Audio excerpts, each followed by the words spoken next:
पहले कभी नहीं हुई थी। वो जब नहा धोकर आया तो मैंने उसे खाने के लिए पूछा। उसने साफ इनकार कर दिया। कहने लगा मुझे भूख नहीं है। मुझे ये बात भी ताज्जुब में डाल रही थी कि उसे भूख बहुत लगती थी और वो खाना खाए बिना ही कब्र की खुदाई के लिए चला गया था।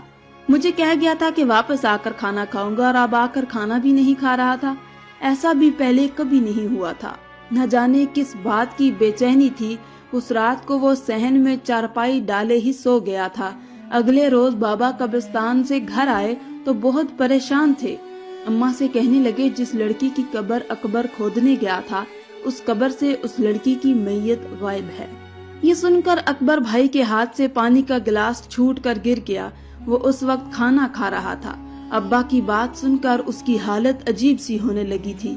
अब्बा ने अकबर भाई को गौर से देखा तो उसकी रंगत उड़ने लगी। अब्बा ने कहा तुझे क्या हुआ है? अब्बा के पूछने पर वो बौखलाहट का शिकार हो गया। उसकी आवाज में हिचकिचाहट सी आने लगी। कहने लगा कि कुछ नहीं, कुछ भी नहीं हुआ। मैंने खुद कब्र ठीक से खोदी थी। मुझे नहीं पता। अकबर भाई के पसीने छूटने लगे थे। वो अटक कर बोल रहे थे। अब्बा ने कहा तो मगरिब के बाद फारिग हो चुका था, फिर घर क्यों नहीं आया? रात भर कहाँ था? ये सुनकर अकबर भाई मजीद बदहवास हो गए। कहने लगा कि मैं दोस्तों में गया था, मुझे तो वैसे भी कब्रिस्तान से डर लगता है। अकबर भाई की आवाज उनका साथ नहीं दे रही थी।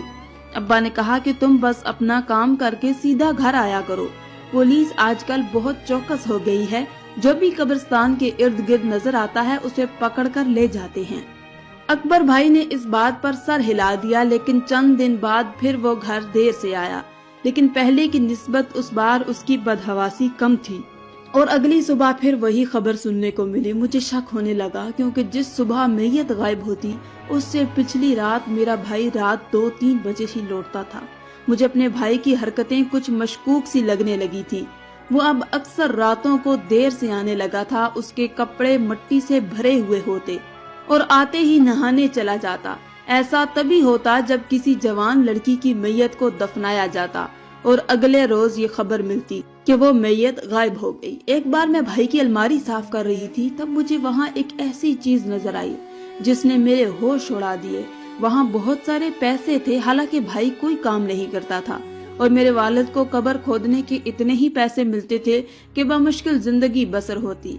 फिर भाई के पास इतने पैसे कहाँ से आए? मेरा भाई जब भी देर से लौटता कुछ थका सा लगने लगा था। मुझे अपने भाई पर शक होने लगा था। एक बार शाम के वक्त हमारे मोहल्ले की एक औरत का इंतकाल हो गया। उसकी कब्र की खुदाई मेरे अब्बा ने की थी। लेकिन भाई रात को 12 बजे चुपके से घर से निकल गया। मुझे न जाने क्यों यकीन था कि वो आज जरूर कब्रिस्तान जाएगा।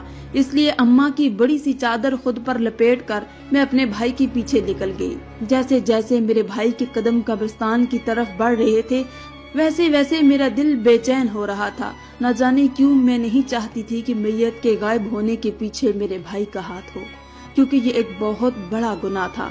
मेरा भाई जब कब्रिस्तान में दाखिल हुआ वहाँ पहले से ही 4 लड़के और मौजूद थे। मैं एक दरख्त की आड़ के पीछे छुप गई थी। वो लोग एक कोने की तरफ बढ़ गए और एक गड्ढा खोदने लगे। मुझे हैरत उस वक्त हुई जब भाई और 2-4 लड़के किसी गड्ढे में जा चुके थे। वो देखकर मेरी आंखें फटी की फटी रह गईं। उन्होंने शायद इसमें कोई सुरंग बना रखी थी। काफी देर बाद जब वो लोग यहाँ से बाहर निकले तो एक सफेद कफन में लिपटी लाश को अंदर से निकाल रहे थे कि मेरा दिल ये देखकर धड़कना भूल गया था। उसके बाद वो इस मैयत को एक दरख्त के पीछे ले गए। मैं शर्म से पानी पानी हो गई थी। मैं वहाँ से वापस घर लौट आई, लेकिन मुझे अपने भाई से घुटन सी महसूस हो रही थी कि किस कदर बड़ा गुनाह था जो वो कर रहा था। मेरी आंखों से आंसू बहने लगे। रात को जब भाई वापस आए तो उसे देखकर मुझे उससे नफरत सी महसूस होने लगी। मुझे ये सोचकर भी खौफ आने लगा था कि कैसे कोई मुर्दा वजूद के साथ अपनी हवस पूरी कर सकता है।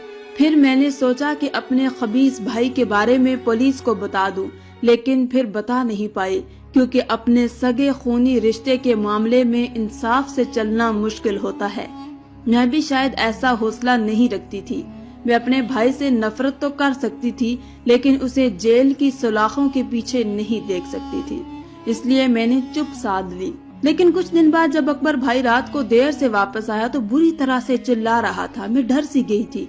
वो इतना जोर